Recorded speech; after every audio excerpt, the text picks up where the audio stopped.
I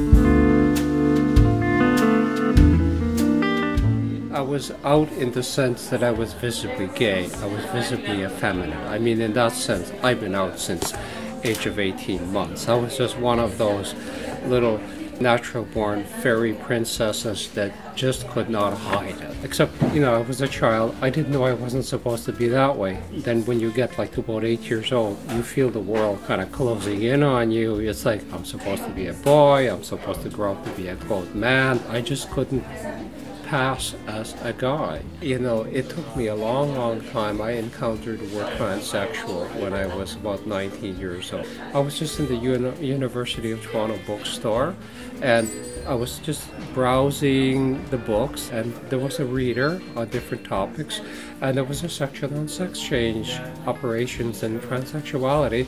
So that's when I first encountered the word transsexual. But I thought maybe that's me.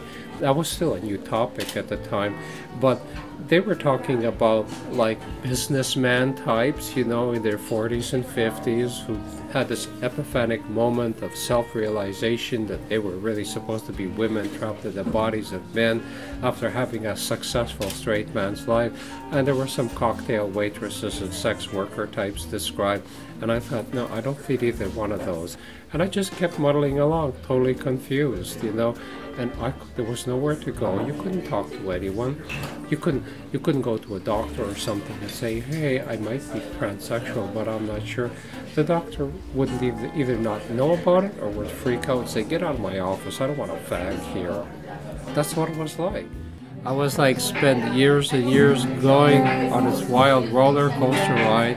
I couldn't understand what was wrong with me. My mother couldn't understand what was, quote, wrong with me, unquote. I couldn't hold down a job. I couldn't make my life work, okay?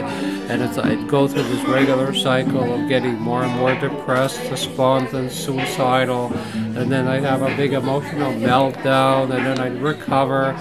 And it's like, I thought maybe transsexuality might have something to do with it, but I wasn't even sure of that. There was nobody you could talk to.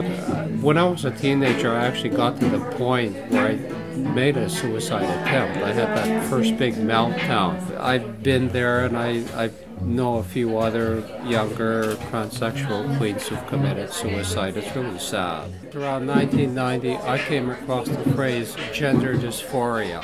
And I thought, yeah, that's me, all right, gender dysphoria. I have a habit of crossing gender boundaries, but people keep saying, no, you're not allowed to do that.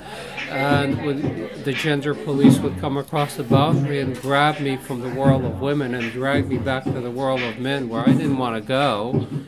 If you even cross-dressed and you were perceived to be a male in women's clothing, the cops would just grab you, and you could be charged with obscenity, being indecent in a public place, or maybe they would just grab you and beat you up in a back alley. Cherry Beach is a beach on Lake Ontario at the foot of Cherry Street. The cops, the division that covered what is today the gay village, would grab drag queens, you know, anybody who they perceived to be a female impersonator, and haul them down there, okay, and work them over.